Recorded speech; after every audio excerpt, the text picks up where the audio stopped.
반갑습니다. 오늘 또 바람이 부는 날이지만 이 바람이 바로 성령의 바람이 되기를 원합니다. 하나님이 우리 마음에 불어주는 이 바람, 성령의 바람을 통해서 오늘 우리가 기쁨의 꽃씨를 온 땅에 흘러보내기를 원합니다. 그 꽃씨가 바로 샤론의 꽃씨가 되고 예수의 복음의 씨가 되기를 소망하면서 오늘 여호수아서 5장 가도록 하겠습니다.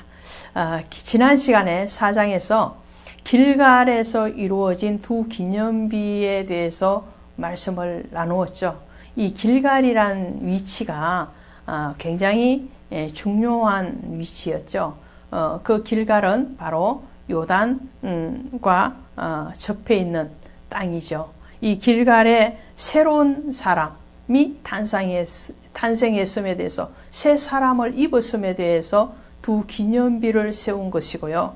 그리고 이 요단을 도하 후에 첫 진을 친 곳이 바로 이 길갈입니다. 그러니까 요단을 건너서 바로 진 친 곳이 길갈이다. 그리고 그 길갈에는 기념비가 세워졌고요. 뿐만 아니라 오늘 이 길갈에서 또 하나의 일들을 행하게 되는데 그것이 바로 할례를 행하는 의식이었어요. 자, 우리 상식적으로 생각을 해봅시다. 전쟁을 지금 치러야 되는 그런 상황에 처해 있는 것이 이스라엘 백성들이죠. 요단을 건넜다는 것은 이제 가나안 땅을 향하여서 첫 발을 실질적으로 내디뎠다는 거예요. 요단을 건너기 전까지는 모압과 암몬의 땅이었어요. 아직 하나님이 약속하신 젖과 꿀이 흐르는 땅은 아니었다는 말이죠. 요단이 경계선이거든요. 그 요단의 경계선을 넘어서 오면 하나님이 약속하신 젖과 꿀이 흐르는 땅이 있는데 젖과 꿀이 흐르는 그 땅만 있는 것이 아니고 그 땅에 살고 있는 가나안의 7족속들이 있습니다. 그럼 그 가나안의 7족속들을 내어 쫓아야 되는 사명이 이스라엘 백성들에게 있는 것이죠. 자, 고난 뒤에 영광이라고 그랬잖아요. 전쟁 후에 평화가 일어나는 거죠.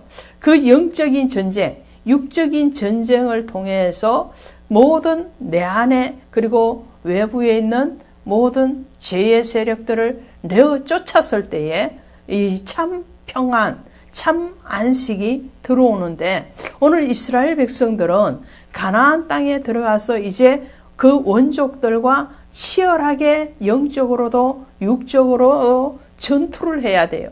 그런 전투를 해야 되는 상황에서 몸을 건강하게 유지하는 것이 굉장히 급선무죠. 그래서 그 군대를 이끌고 나가는 장수들은 항상 그 군대의 이 건강의 상태를 늘 생각을 하잖아요. 그런데 오늘 하나님께서는 이 길갈의 두 기념비를 세우는 것까지는 우리의 상식으로 이해가 돼요. 하나님이 역사하심에 대해서 너희와 너희 후손들이 대대로 기억하게 하는. 그래서 하나님의 언약의 성취가 어떻게 이루어지는 것인가를 교훈하는 것은 굉장히 중요하죠. 그것이 정신교육이기도 하고 신앙의 교육이기도 하니까요. 그런데 오늘을 할례를 행한단 말이에요.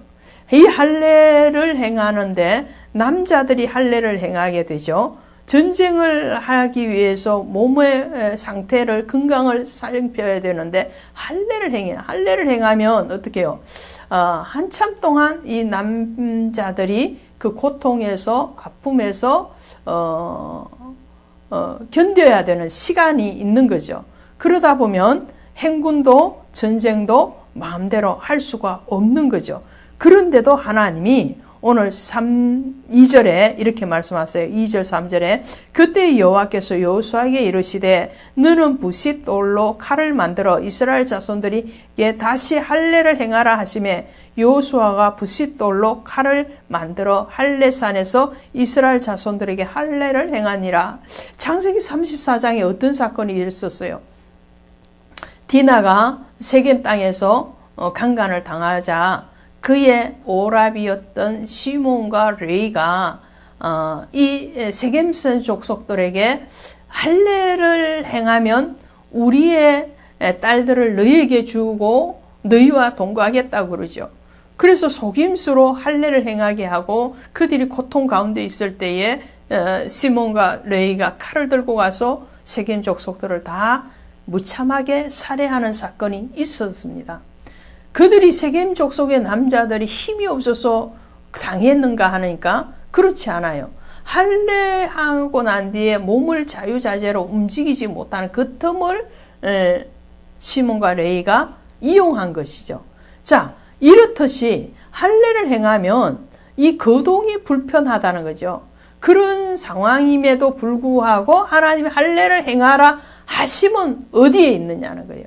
그것은 바로 가나안을 정복하고 그 가나안의 7 족속을 다스리는 것은 어떻게 해요?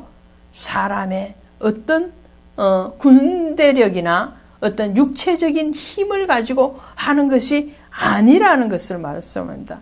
이 전쟁은 바로 영적인 전쟁이고 이 전쟁은 바로 신앙의 전쟁이고 이 전쟁의 주권자는 바로 하나님이시라는 것을 말씀합니다. 전쟁은 여호와께 속한 것인데 그 전쟁을 이끄시는 분이 하나님이시기 때문에 하나님 앞에 먼저 성결하라는 거죠. 할례를 행할 뿐만 아니라 길갈에서 3번째로 하는 것이 무엇이라고요? 바로 유월절을 지키는 것이었어요. 유월절. 자, 잘 먹어야 되는데, 전쟁 앞에 두면 잘 먹어야 되는데 이들이 먹는 것은 무엇인가요? 이들이 먹는 것은 바로 유월절 음식이죠. 자, 11절에 보니까 유월절 이튿날에 그 땅의 소산물을 먹되 그날에 무교병과 볶은 곡식을 먹더라. 또 그 땅의 소산물을 먹은 다음 날에 만나가 그쳤으니 이스라엘 사람들이 다시는 만나를 먹지 못하였고 그 해에 가나안 땅의 소출을 먹었더라. 할렐루야. 자, 길갈은 수치가 굴러가는데 그 수치가 굴러가기 위해서 오늘 4장 5장에서 연속적으로 나온 것이 무엇인가요? 길갈에서 또 기념비를 세우는 것이고 길갈에서 진을 치고 할례를 행하는 것이고 길갈에서 바로 유월절을 지키는 거였어요. 그리고 그 길갈에서 만나, 하늘에서 내리는 만나가 그치고 그 땅의 소산물을 먹기 시작합니다. 자, 이것이 길갈이에요.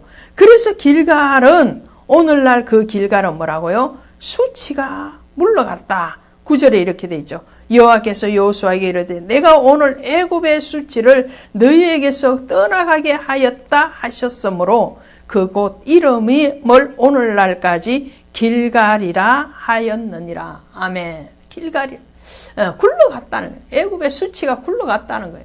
이제 애굽의 사람이 아니라 하나님의 사람. 그 하나님의 사람은 육으로 사는 것이 아니라는 것을 말씀해요.